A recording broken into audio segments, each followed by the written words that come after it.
As a designer, it's so hard to pick a favorite project, but one I'm talking about today has certainly got to be at the top of my list. I chatted recently about this house on the YouTube channel because it's a perfect case study of getting the 90s back out of a perfectly nice mid-century home. That's true, but there's so much more to this story. So today I'm chatting with homeowner Michelle Crampton about how we took a shell of a house and turned it into her dream retirement home when she literally had to start over from zero after she lost everything but her beloved pets in the Altadena fires last winter. And I am so happy to share her story of resettling back into her hometown of Madison, Wisconsin, and into her mid-century dream. Hey there, welcome back to Mid-Mod Remodel. This is a show about updating mid-century homes, helping you match an MCM home to your modern life. I'm your host, Stella Hansman, architect and mid-century ranch enthusiast. You're listening to episode 2309. Now, if you're looking for some photos of this house, I'm going to take some snaps that I've got. We don't have final photos yet because the house is still just slightly in progress. The exterior is being finished up as we speak. In fact, in the conversation, you'll hear just a little bit of banging, perhaps, that is outside work being done. But I've got some snaps that I've taken on past visits to the house that I'll include. And also, if you'd like to see a bit of the design process, the visual examples of schemes 1, 2, and 3 in several areas that we worked on, I'll point you to the YouTube video that I just made about this house as a case study. So that I'll link to in the show notes as well. You can find all of that at midmod-midwest.com/2309. But for now, let me get right to Michelle telling you her story of how we met, how we started thinking about this project together, and how it went from there. As we explored a master plan package and then took it beyond into a bunch of really fun additional services that let me just stick with her from the beginning right through until now, the last final few details of the house. This has been a really great one to get to follow along closely at every step.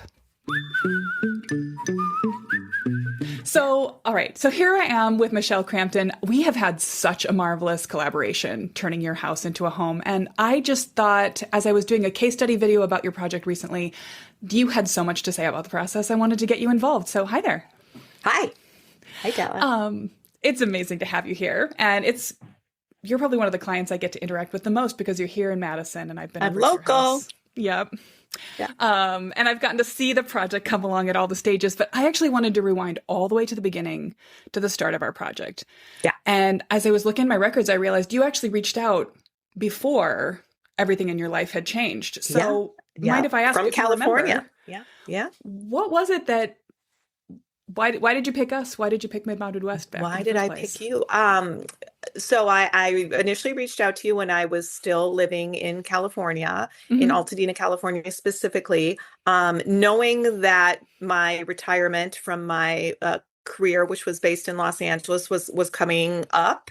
And I had planned to return to Madison. I was born and raised in Madison, and I had always planned to return. And I knew when I did return that I wanted to buy a fixer-upper. I wanted to buy a project. I wanted to do a mid-century remodel. And I knew I would be able to do that with the proceeds from the sale of my house in Altadena. And I had come across your account on Instagram. Okay. And and when I saw it and I saw what you were all about, I did a little digging. I looked at a lot of your posts, watched some of your stories. I was like, oh my God, she's in Madison. Like, how serendipitous is that she's exactly where I want to be, even though I was very aware from your posts that you do a lot of your work remotely. And I was like, well, that's great. That means I can get started while I'm still here. Right. But it will be local once I've relocated. And that was back in, I think it was the fall of 2024.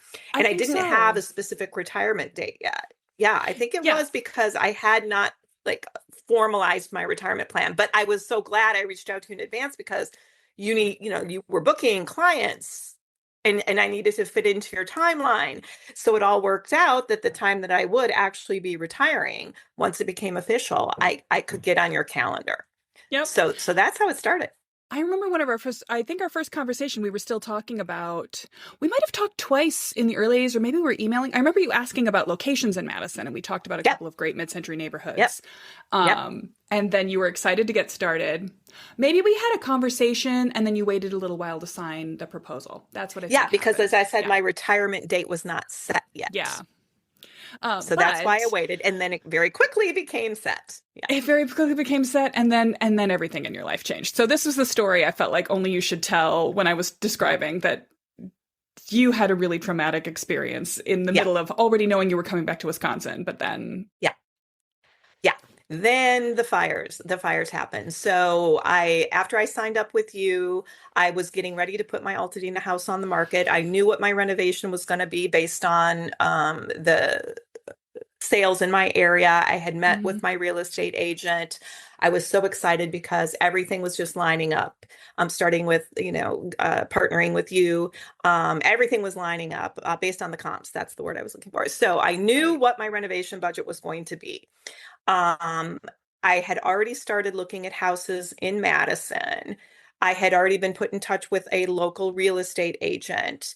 And I had looked at so many houses for the past year or two just because it's fun, right? Right. Because you want to start thinking about your project and you want to know what options are out there. And I had been told that the Madison real estate market could be very challenging, that it might be a very long time until I find a house. So when I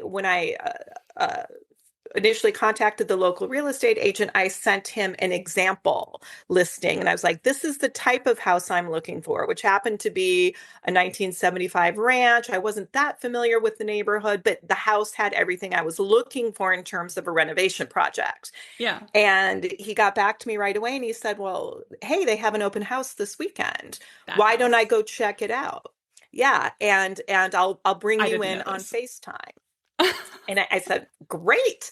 And then my high school best friends, my college best friends are all still local. I have family in the area, and they also went to the open house and fell in love with the neighborhood, fell in love with the house, even though the house was very obviously a project. It had Yeah. not been touched since the 90's. But every room I saw, I could immediately picture what it could be, Hmm. um, and how it aligned with my vision. And afterwards, my real estate agent, his name is Tim, said, Michelle, this house, we all have checklists when we're looking for houses, like all of the things that you want. And I had sent mine to him, and he said, this house has everything on your checklist. Why aren't we making an offer? Because again, in my head, I'm like, oh, I just want him to get an idea what I'm looking You were for. still in the I plan ahead mode. Yeah. Yeah, I had no idea that anything would come up so soon because everything I'd been told about the market. But when he said, this checks every box, and I was like, oh my gosh, you're absolutely right. Yes, let's make an offer. So we made an offer. The offer was accepted. I knew again what my renovation was going to be based on what I was going to pay for the house versus what I was going to make in terms of profit of selling my Altadena house. I was days away from closing when the Eaton fire happened in Altadena, California. It was one of the two fires. The other was Pacific Palisades. Yeah. Um, and my house burned to the ground. Everything I owned burned to the ground, along with my car and my collateral. Oh my gosh. My collateral for my new house. And but that didn't occur to me initially. I It's was not the displaced. I first was thing you go staying. to, right? Yeah. No, I was just, yeah. And I was staying with my friends who evacuated me. And I got a call from the bank, or maybe it was an email, I don't remember. And they said, oh, we just had a drone fly over your property because it was getting close to the closing date of my contract on the new house. And they're like, there is no property. There's no property anymore. The drone sees nothing. So suddenly it was just a bridge loan. I was going to pay it off as soon as I sold my house, but suddenly the collateral for my bridge loan burned. And even though on paper I was still good for the loan, no bank in the state of California would finance me given that my collateral burned to the ground. Oh, how Um, chaotic. we called everywhere we could possibly call. Thankfully, the sellers of my house gave me a 2-week extension. My real estate agent put me in touch with a local lender, and I got a mortgage within days. Within days, I got a mortgage for my new house in Madison. I was able to close 2 weeks later than originally planned, but I was able to close. I did not lose the house, although it was very precarious for a few days there. But I was able to close. So I knew going into the project, I got my dream house, my forever house, as I like to say. I just had nothing to put in it. Right. So because I had some really nice stuff. But at the same time, it was very liberating because I thought I really get to start from scratch. I don't, I don't have to take what I have now and try and fit it in to this house, even though, don't get me wrong, there are pieces and things that I desperately miss and wish I had. Yeah. But like I said, I tried to just look at the silver lining that this is a blank slate that Della and I get to work together to create, and we don't have to factor anything in but what is in our vision. You have always been, I mean, I like all my clients. I am really lucky. Lovely people come to work with me and I really value that. But you have always been one of my most positive, like focus on the bright side of things clients to Yeah, work you with. have to. You have Yeah. to, Well, otherwise I would it can imagine break you. the loan officer you found, your real estate agent, the sellers probably were all feeling like I did when I heard what had happened to you, which was like, oh my gosh, like we Yeah. we have to wrap around you and support you in this project and this process because what a thing. Yeah. And I spoke with you personally just days It was after later I that lost week. everything in the fire. Yeah. It was just days. And I remember saying to you, well, clean slate, Della. We don't have, I have nothing to put into this new house, but I do have all of the ideas Yeah. that I originally had. And what was so incredible to me at that time is that's when I told you what my vision looked like in my head. Mm-hmm. And the next step you said, I remember this was January 2025. And I remember you saying, I'll get my drawings to you no later than March. And when I got those drawings, still to this day, I could not believe my eyes because what I saw in your drawings was exactly what I pictured in my brain. Well, I love hearing you say that because it's really important to me to be a good listener Yeah. to my clients and to think about what's the vision and what are the needs. And I think your house is such an interesting project from my perspective because there were some areas where I think I drew you three schemes in your owner suite. We went with almost exactly what you'd had in mind originally. And it was just kind of Mhm. helpful to sort of rule other things out and be like, yep, this is it. This is the one. Yes. In the kitchen, I think we did some more balancing. We pulled some pieces in. I think we were able to, well, you told me what you wanted to happen, and we were able to sort of propose three different ways for those goals to all be achieved. But yeah, I think it was very easy for me actually to draw. I forget which scheme we named it, but when I was drawing your owner suite in that Yeah. way, I was like, I'm just giving her what It was she's mostly asked scheme for. one because you give the three schemes Yeah, because one pretty much nailed it. yeah. But we brought in elements of maybe scheme two and scheme three. But you touched on something that I want to emphasize as well. It was about you asking me like how I was going to use the space. Because I think when a lot of us renovate, we think of what is it going to look like Hmm. versus how are we going to use it. Both are important. And Yeah. yeah, and that completely changes the way you think about it. In that, for example, in my living room, oftentimes you think, oh, I want to set it up so it's set up so it's conversational, so there's a couch and chairs facing the couch, which is how my last house was. But I was like, maybe, but 95% of the time it's my like lounge area. It's like I Hmm. pictured I wanted coziness. I wanted a big sectional sofa because we were going to have this beautiful built-in wall unit that was going to Right. be the centerpiece of the living room. And it's like 95% of the time it's just going to be me and maybe a friend or two, but me and my pets on the couch facing the entertainment unit, not hosting people in my living room, Right. sitting around and having conversation. So it needs to be what represents 95% of my life, like not 5% of my life. And it's still a Um, place where people can sit and and have and a cup of yeah, coffee and I've together, tested but it's a that. I've great tested viewing that. location. Yeah. Right? Because I know that we really focused on, I said, I want to host game night, Stella. Hmm. And you ran with that. And I have since started hosting game nights with my high school and college friends. And My house is the chosen house now for game nights because of the way it's set up. It's just so suited to how I'm living my life in retirement.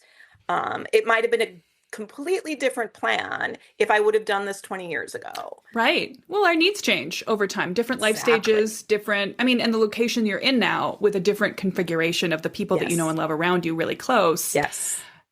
We did have this amazing transitional energy of picturing what do you want your retirement life? What do you want your new life in Yeah. Madison to be coming Right. back as an adult?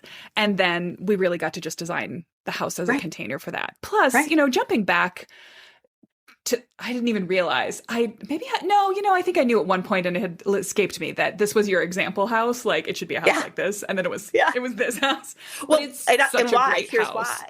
Yeah. Yes, but it's because it wasn't in one of the neighborhoods that you and I initially talked Oh, that's true. about. But it's in a great neighborhood. I am so happy with this. Again, I will say, but it goes to you don't always what you love isn't always what you thought you were going to love. That's true. I was set on purchasing a house in the areas that we initially talked about. This Hmm. house just happened not to be in that area, but it matched everything else. So again, it's like, what's the priority? Is the priority like how you want to live your life? Or is it where your house is? And it's like this location actually turned out to be so much better because it's closer to where my friends live. It's closer to where my family lives. It's closer to Oh, the dog parks. It's less congested yeah. than the areas that I initially looked at. And so if suddenly today it's like, okay, you could stay where you are now, or you could go to that neighborhood you were initially wanting to live in, Hmm. I'm pretty sure I would choose to stay exactly where I am. Well, isn't that, yeah, I think that actually really speaks. It's the same thing. Like what do you imagine it looking like? And that can get really dialed in and really specific, but more than that, how Yeah. do you want it to work? And so, I mean, we talked about Radio Park, which is one of the sort of Yes. premier mid-century, all the houses in there. I Yeah. haven't been inside each one. Some of them may have been damaged in bad renovations in the past, but they were all built as little Yeah. jewel Yeah. boxes. They're gorgeous. But it's also dense. There are very few houses there. You'd have to wait years for the right opportunity to come along. Yeah. And as you say, now you're in a neighborhood that's just outside the Beltline, but looks out into an oak forest and beyond it to the Arboretum. It's stunning. And So, every yeah. house is unique and it's quiet because I said I wanted a wooded lot. I wanted a lot of windows that looked out into the wooded lot, and I wanted to renovate to feature all of that. I don't know that I could have done that in the other neighborhood. But again, it goes back to how did I feel when I saw this house? And when I saw the neighborhood, and that's what my friends who went to the open house told me. They were like, "Oh my gosh, you're right by the bike trails." My best friend from college said, "You are never going to want to stop looking out your back window." No, And it was the middle of never. winter, gray, dreary, awful. And she's like, "You'll never want to stop looking out your window." It's gorgeous in every And season. Yeah. she was absolutely right. Well, and I And think everything that we've done features all of that. I mean, I think as a person who loves mid-century houses, I'm all for like find the mid-century house of your dreams if you can and move in there. But as a designer, I think one of the magic superpowers that thoughtful remodels gives you is that you don't have to find the house that's perfect. You have to find the sort of container of the house that's perfect. And that by that I mean Exactly. like this house was in the right location. It had the right kind of structure. It even had, it was in excellent shape. And some of the design Mhm. features we didn't change. Like it's got a walkout daylight basement. We didn't have to do a thing to win that. That just existed. Yeah. We polished the basement. Yeah. And then the interior finishes and the interior layout were both not quite your style and always my theory is that the person who did the remodel in the 90s didn't hire a designer because it's nice finishes, but the layout is just kind of Right. odd choices. Right. And so Right. we just had such an opportunity to take that house and turn it into something that had never been before. So we've just sort of made more mid-century greatness in the world, or more mid-century modern update greatness in the world, which is really fun to have Yes. contributed to. But you also said something really important that resonates with me and most likely others. I think oftentimes potential buyers think that, or don't, how should I say this? When you said it was in really good shape, I can't remember your specific words, but you said it was in really good shape, but yet it was not updated, right? Right. And so I think some people conflate, like they think, well, how can it be in really good shape if it looks so outdated? It That's can be. true. My Yeah. house is the perfect And that's example of maybe that. that's my architect's eye approach to it, which is Yeah, I look at a house like that and I'm like, the structure is excellent. The yeah, location is great. There's no obvious maintenance failures here. yeah. And yet everything is shabby and time So stamped incredibly and out of outdated. date. Yeah, But to me, yeah. that just means that's the container of a perfect remodel, is what it is. And so Right. that's what we got But there. that's why so many people walked into this house and walked away without Right. making an offer because they took one look at it. They knew it needed at least 100 grand Hmm. in updates in order to be able to move a family in. And I welcomed that's what I was looking Yeah. for. And so and I could tell the bones were really good. I that I could keep the footprint and just do the updates, Right.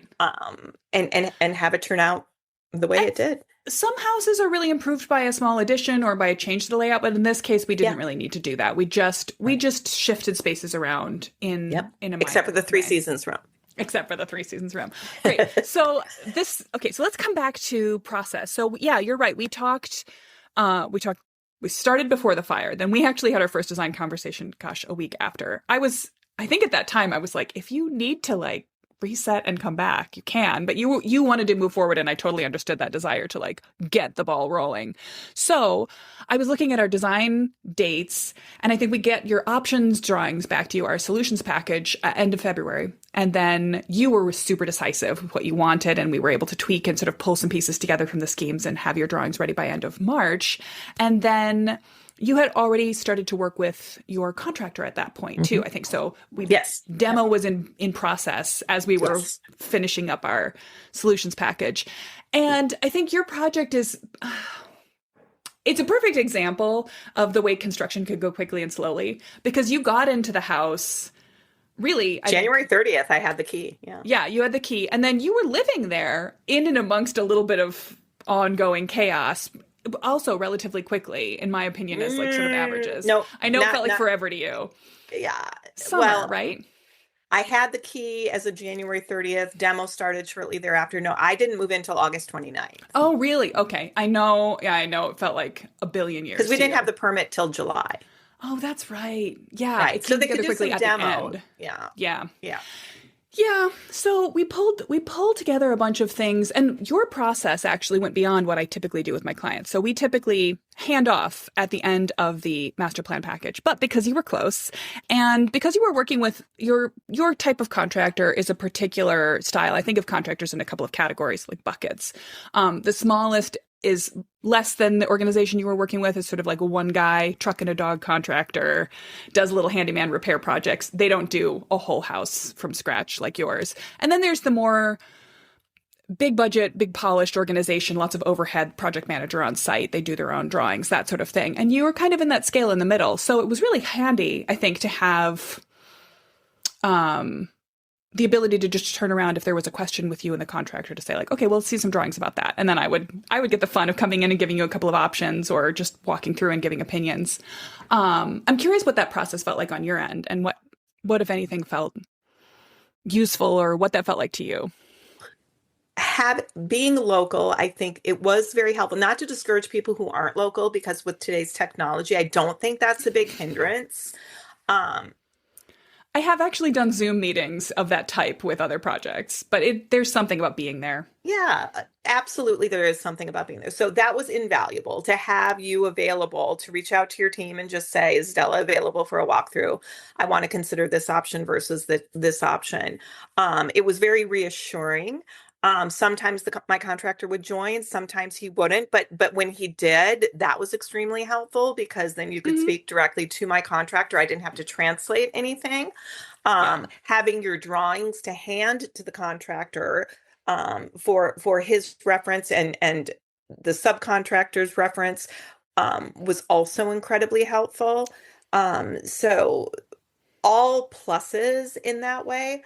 Um, any issues weren't on the design part of it. It was more when you're working with general contractors, especially those that subcontract a lot of the work, and when they're working on multiple projects, you're kind of at their mercy. That's probably the only real downside that I experienced in this project. But that said, it still happened relatively quickly and smoothly, especially when I hear stories from other people and how long their projects. I mean, I did Yeah. an entire house. I have to keep that in mind. Because initially most people were telling me not only that it would take me forever to find a house, but even if I found a house, it would be at least a year or two before I could nail down a contractor. Yeah. And I was very fortunate that my real estate agent had a contractor for me from the get-go. So big picture, very fortunate. Things did move along. Being local, having you available to come over to work out issues whenever a question arose, either from me or from the contractor, was really invaluable. But mostly having the drawings, having the plan is the key. Yeah.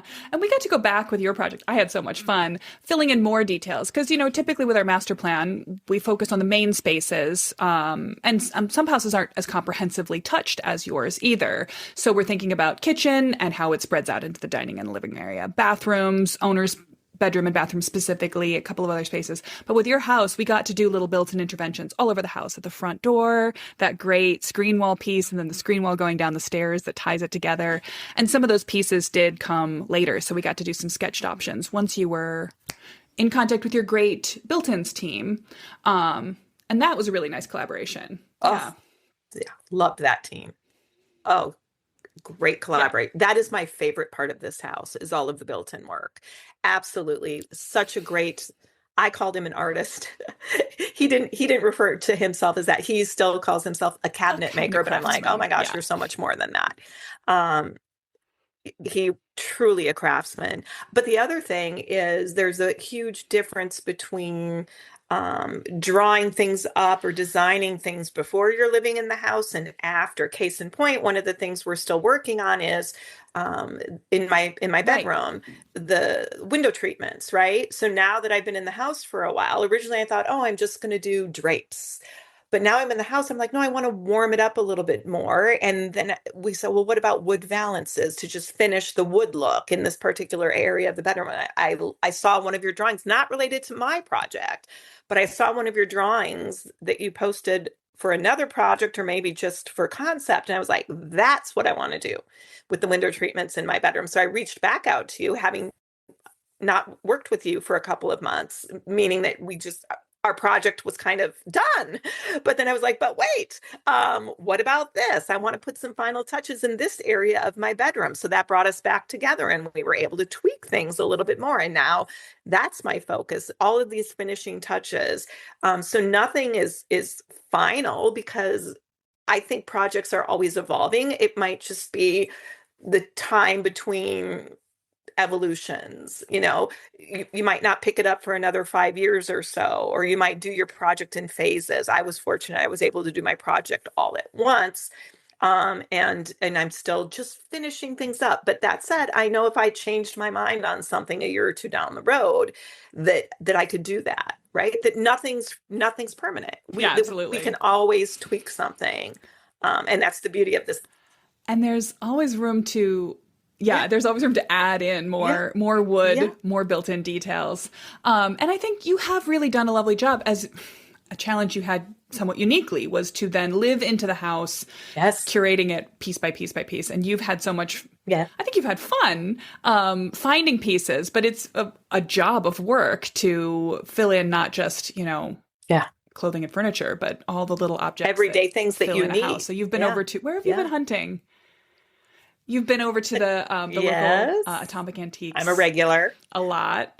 And yeah, so you've really, as you've been filling in those pieces, I think that maybe calls up some questions like what last little details can Yeah. we add to the bedroom? We had so much fun working up those drawings. And this is actually something I do fairly regularly for past master plan clients. They'll just come across some area, often when they're in the process of working with a contractor or sometimes a cabinet shop. They'll be like, okay, so we knew we were going to do something here and we didn't really have that thought through. So what's going to be the coffee bar situation? Can we see 3 drawings? What's going to be the way, in your case, should we have a wood valance just over the windows, or should it extend from one corner of the room to the other? And what does that look like? And seeing it drawn up. I mean, even I can picture it, I can visualize it, but if I wanted to explain it to someone, I Right. always want to draw it 2, 3 Because ways like and me, then I'm very visual. show But them. another thing that you encouraged and that I appreciate is, and it goes to you don't have to consider a project necessarily finished, because with regard to my Three Seasons room, for example, we were talking about window treatments, and something you said to me is, you said, why don't you live in it for a while? Why don't you just wait and see? Because I am very much a person where I want everything done up front. But I've learned to move past that because I have learned to appreciate being thoughtful about things like, well, yeah, I do want to see how it feels after living here for a few months. Maybe I will get that, or maybe I won't. But I think that you encouraging that is extremely helpful, because there are a lot of designers or architects that will want everything done right away, and this is your finished project, thanks, bye. But no, I think it's important to encourage, this is your home. This is, especially being retired, I am here all day, like all the time, as opposed to being at a job for 8-10 hours a day. This is my world now. And it is really important that you take time to see how something feels and design accordingly. And you encourage that, and I really appreciate that. Oh, well, I'm so glad you feel like that, because I mean, that is really central, I think, to my philosophy as a designer, which is some choices don't, it's the bigger picture you need to have in advance. And you were so fortunate to get to do the whole project largely at Wow. once. But for some of my clients who know because of budget reasons, or just Because they're living there and it's kids, disruptive. right, they're going to do one space and then another. They're going to take one bathroom out of commission and then do the next. Right. Knowing where you're going is really important, but there are still some details that you can lock in over time. And I think the thing you just mentioned, which was how some potential for shade curtains on the outside, so not on the inner wall of the house, but there's going to be a Three Seasons room, the patio, beyond it, that it may be that living in the space, the way the sun's going to move through the space, that you never feel a need for privacy shields there. And I don't think you're going to need a need for sun control there. So it's just a matter of like, if you have a couple of evenings in your life when you look over that and think, I just really wish I could pull a curtain. Right. It's go not back too and late. Order curtains. Yeah. But you don't need them yet. Right. So that's, I think, knowing what's too much or what might be extraneous. We don't have to like do everything just because we could do everything. We think about what's necessary. And it's also a callback to the point we made earlier. It's not always all about how something looks. I think you need to give equal importance to how something feels. Something might look amazing, but it doesn't feel great, right? Yeah. What's more important? I mean, I think both are equally important. They both work into it. And then there's the sort of the boring part of like what is necessary structurally, code-wise, that. But those three pieces together, the aesthetic of it, the livability of it, and then the practical are essentially necessary to each other. None of them can be a success without the others. And this project has been such a fun example of that. So you're nearly done. Your interior spaces are pretty much complete, but now the exterior of the house is getting finished up. And this is such a fun sort of connection point to other things that have happened on the podcast. You are doing outside work with Jim Drzwicki, my lovely friend over at Ginkgo Leaf Studios. How's that been going? Oh my gosh, I am so excited. So you put me in touch with Jim with Ginkgo Leaf Studios.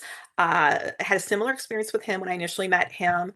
And I described my vision. And, coming from California, I had an attachment to succulents. And I had no idea whether succulents were even an option here in Madison. And to my great surprise, Jim's like, of course they are. Of course they're an option. And just describing to him my vision and having him come up with a drawing. So I clicked with him right away, like I did with you. He came up with this beautiful plan, got me the drawings, again, very visual drawings, always help. And once again, for somebody who, I'm a Libra, and usually I weigh every single option and I have a hard time making decisions. No, I like with your drawings, I saw them and I'm like, yep, that's exactly it. I saw Jim's drawing. Yep. Anything you want to change? I mean, I might have done a little tweaks, but my initial response is nope. Like, this is exactly like what I had envisioned in my mind for my yard. So they did the framing of the landscaping last fall, but they're doing the actual plant installation in March, which is right around the corner. So I'm super excited, but grateful they did not already do that, because I do have all of the workers outside doing the siding. We already put the new roof on, we're doing the siding. And so they would be trampling in the lovely landscaping if it was already installed, but no, it's working out perfectly in consequence as soon as they're done with all of the exterior work, my beautiful landscaping. And it was truly a pleasure to work with Jim. Very talented, listens like you, listens very intently, doesn't try to impose what he thinks would look great. Gave me options where there were options available, and I mean, after one or two meetings, done. The plan was done. Oh, that's great. That's funny that you mentioned your star sign. You're a Libra. Yes, very And much so. that, I almost wonder, should I ask maybe for people who know this about themselves? Not everyone maybe identifies into this so much, but I do think I was very aware as we were working together, particularly in the product picking phase where we chipped in a bunch, and often you would either come to us with a couple of options and need some why should I pick one or the other kind of feedback? Or you'd say, I'm looking at light fixtures and I don't even know. And so we got into the habit of always sending you like 3 options with reasons why each one might be a good idea. And that I think really helped you go, oh, that one. Because if you could see a couple of things, then you could focus from everything on the internet down to Yeah. it's this. Well, it was also because, given my unique circumstances, I think my ability to make decisions was compromised, given everything I'd been through. So I got to a point where it was just easier if your team could narrow it down, because by that point you knew what I liked. We had a very you knew firm my idea, yeah. taste. And it was so much easier if you could just say, like you said, here are 3 options. Here are the pros and cons of each. And I got to pick one. And usually I would pick one of your options. There might have been a couple of occasions where I said, oh, but what about this? Yeah. But I was only able to do that because you relieved me. Your team relieved me of the burden of having to try and narrow things down on my own. So that was so incredibly helpful. You have a wonderful team. They also understand your client's style. And that made it so much easier for me personally, given my circumstances and that my decision making, like I just couldn't, there were days I just couldn't make decisions for the life of me if I was paid. I needed those decisions made for me, and they were great decisions. Yeah, we had a lot of fun. We shared with you originally the document we share with all of our clients, which is the sort of master spreadsheet of finishes. But I think in your case, we just went a little further and helped fill it in, so answering all of those questions about this material and that tile and this light fixtures for all over the house that coordinated but didn't match. I really enjoyed that process. Rebecca, who helped me with it, my wonderful operations manager, really enjoyed that process. And as you say, we got a really strong sense of you. You also have a very clear taste, which helps us to help you. And we got a really strong sense of what you would like, so we could just give you like, here you go. This whole process has been a delight. And I don't mean to single it out against my other clients, because I'm so fortunate. I really love the work we get to do, but this has been a really fun one. And it's great that we just got together, answered a few more questions, talked about that wooden valence issue, and walked through the house and appreciated it together. What was it, 2 weeks ago, 3 weeks ago? Like and I have so many people who are so anxious to see before and after pictures. Do you have the before pictures? Yeah, I have all the pictures from the listing. Oh, great. Yeah. I typically don't share after photos of my projects because with most clients, I'm not as hands-on with all of these final decisions, although of course they all reflect your taste as well. But this is really a project where Midmod Midwest has been touching every part of the process, and it's turned out so well. I was going to ask, you mentioned that people come over and they like the house. What do other people see when they come to the house? What's their favorite, or what stands out for them most? The entry, where we have the wood slats that separate the foyer space from the living areas, but you still see straight through the living room to the beautiful trees in the backyard. Everyone loves. I call them slats. You called them screens? I think of the whole thing as a screen wall, but it's made of slats. Yeah. It's made of beautiful wood slats. That is definitely a feature in my primary bathroom. Yeah. Which was formerly, remember, a 1990s jacuzzi room, like a childhood jacuzzi room. And just like felt cold all the time. It looked like it was cold all the time. Even though it faced, it got full sun like almost all day. But the saving grace of that room was the big, beautiful arched window. Right. So even though it was this kind of ugly, very 1990s tiled in jacuzzi room, it was huge with just the jacuzzi in the corner. that What? window kept it alive. That Yeah. window showed its Well, potential. and the elevated ceiling with the wood slats, which we kept. Yes. We kept both of those And the things. skylights. Hmm. Yes. Everything that we kept. I wish I That knew. that whole bathroom though, people are like, or I should say the whole primary suite. People are like, this is like a hotel. Like this is like a suite. And it's like, Yeah. yeah, it's a suite. It's my suite. But I just think back, it's like this bathroom is bigger than my whole, California real estate. I had a 1,200 square foot 1948 house. That was my Altadena house. And I feel like I have so much more space and mobility in this house. Like that whole house could fit in my primary suite now. And that makes me so happy. Yeah. Yeah, this house, the house itself, again, good bones. It was really spacious and nicely, generously laid out. And then we, I think, did even more to like make the space flow. The kitchen. I can't limit that answer to your question to just like the entry with the wood slats, my bathroom, also the kitchen. The kitchen isn't because of all the custom Yeah. cabinetry. And then we have the built-in wall unit in the living Turned out so room. good. And then the fireplace that we pushed through that was only a one-sided fireplace. And we were originally going to reface the whole brick fireplace. And then I said, no, I want to keep the original brick, and I kind of committed a little bit of a sin in that I did paint the brick, which normally we don't It do. was, it wasn't painted before, but it was almost, it had a very, it was what, like white enamel before or something? It just looked Yeah. dingy. Yeah, it looked dingy, and I wanted to brighten it after we pushed it all the way through. So it was both on the dining room side and the living room side to kind of marry that space. And I had seen an example of a mid-century fireplace that looked exactly like mine with painted brick. And I was like, you know what? I'm going to do it. Yeah.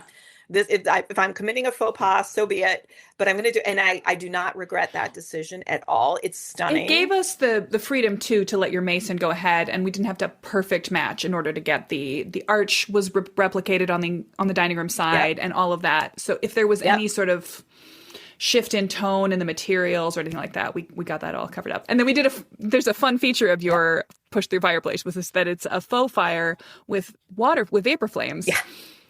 Water And so vapors. your cats can wander around it and enjoy the heat source, but have no risk whatsoever, which is great. Yeah, there's no heat. It's just visual. It's just water vapors that look like actual flames, but there's no heat. There's no risk to them. Yeah, they walk through that fireplace all the time.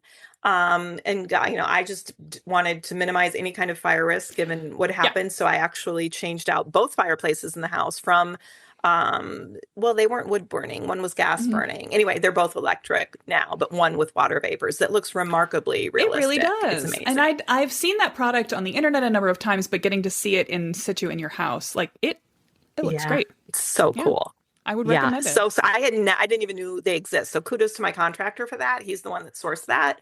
I had never seen anything like it, but I'm so happy with it. But back to your original question, like what do people comment on? They comment on all of it, Della. I mean, honestly, they comment on every single.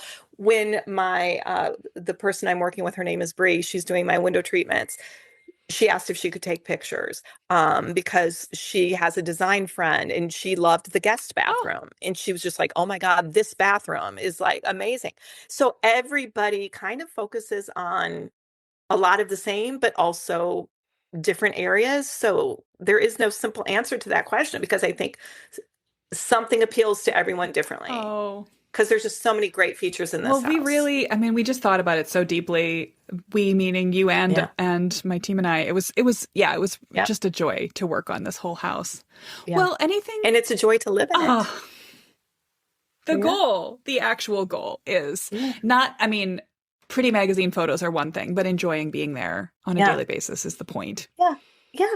And again, pretty magazine photos. I want to stress this is it's a beautiful design, it's a beautiful house, but it's not Mhm. pretentious in any way. It's like it's a house like, there are some houses when they're renovated you walk into and you're afraid to sit down on anything or you don't want to live in it because you don't want to mess it up.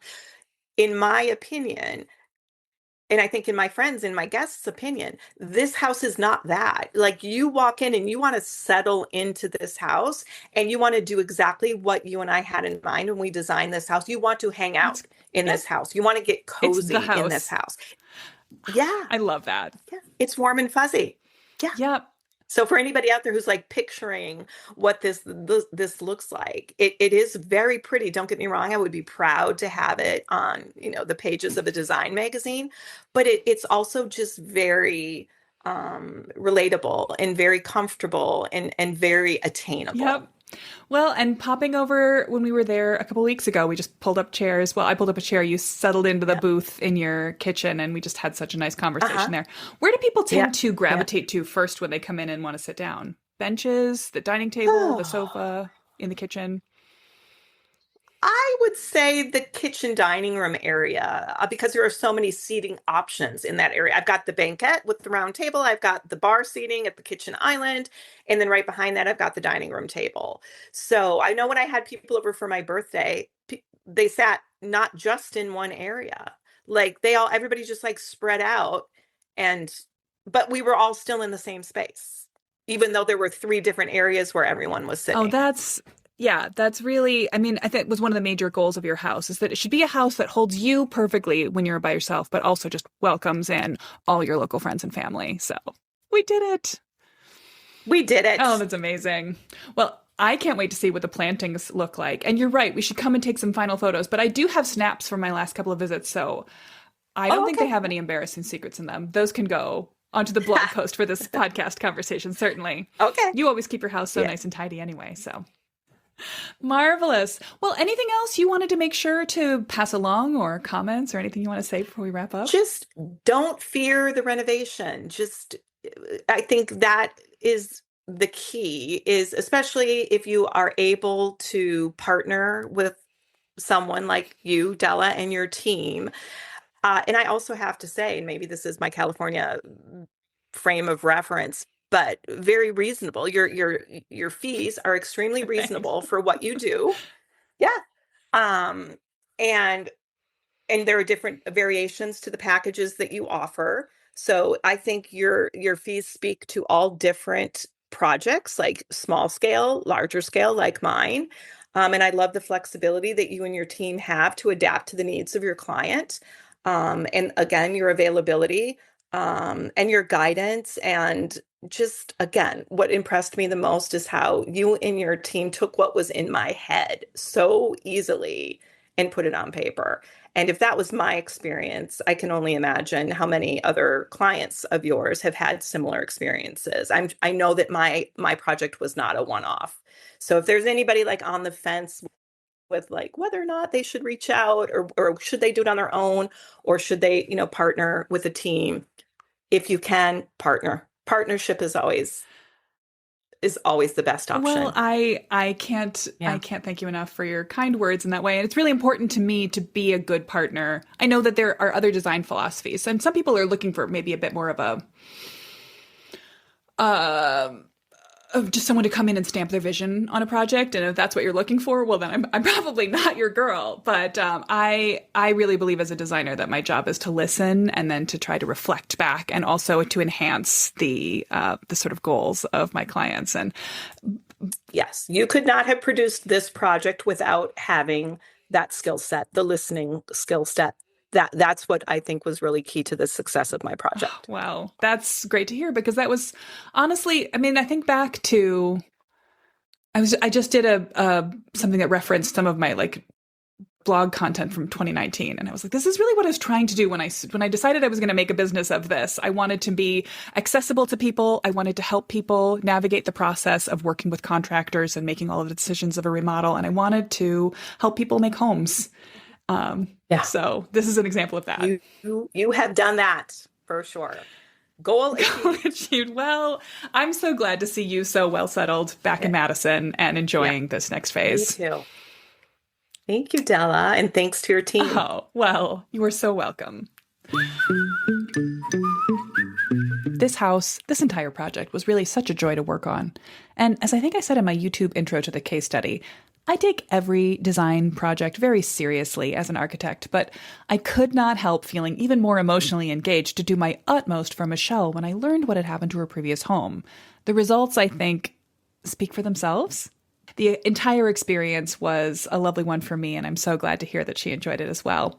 If you want some visuals to go along with our chatty check-in, go to the show notes page at midmod-midwest.com/2309. I'll include some photos of how the project has been coming along and also some sketches from our design process that I think you'll find interesting.